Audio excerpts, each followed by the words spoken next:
5000 രൂപ മാറ്റി 60 ലക്ഷത്തിന് ഓർഡർ കൊടുത്താ മൈമനെ പണി എടുത്ത പിന്നെ വേറെ പോയി മഹിമനോട് എന്നെ കൊണ്ട് ഞാനിപ്പോ എന്ത് ചെയ്യും? ഒന്നുകിൽ ആ പണി വേണ്ടത് എന്നിട്ട് കുറെ കാലത്തേക്ക് ലീവ് ഒന്നും എടുക്കേണ്ട കാര്യമില്ല.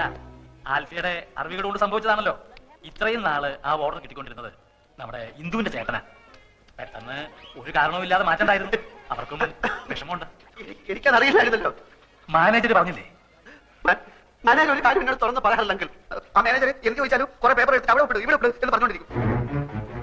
അത് തനിക്കെങ്ങനെ അറിയാം? താനാരാ? എന്റെ ക്ലോസ് ഫ്രണ്ടാണ്. ഓ, ഞാൻ എല്ലാ കാര്യവും ഇയാളായിട്ട് ഡിസ്കസ് ചെയ്യായിരുന്നു. ചന്ദ്രനെ കാണാൻ വന്നതാണ്. ഏതായാലും കഴിഞ്ഞതൊക്കെ കഴിഞ്ഞു. ആൽഫിക്ക് വല്ലാതെ ദേഷ്യം വന്നു എന്നൊക്കെ അറിഞ്ഞു. അതാണല്ലോ അയാൾ പോയി പണി നോക്കട്ടെ എന്നൊക്കെ അതാ മാനേജറുള്ള ദേഷ്യം കൊണ്ട് പറഞ്ഞ. അതെനിക്ക് തോന്നി. ആൽഫി വരൂ, അയാൾ പുറത്തു നിൽക്കും. ഞാൻ വരില്ല. എനിക്ക് അയാളുടെ മുഖം കണ്ടാൽ കണ്ടോളൂ പോകും. അതെന്താ?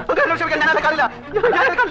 അയാൾ അയാൾ മാപ്പ് പറയാനാണ് വന്നത്. കുറ്റവാളികൾക്ക് മാപ്പ് കൊടുക്കുന്ന വകുപ്പ് എന്റെ നിയമപുസ്തകത്തിലില്ല. അയാളെ തല്ലാനായി എന്റെ കൈകൾ ധരിച്ചപ്പോഴാണ് ഞാൻ ഇറങ്ങി ഓടിയത്. വീണ്ടും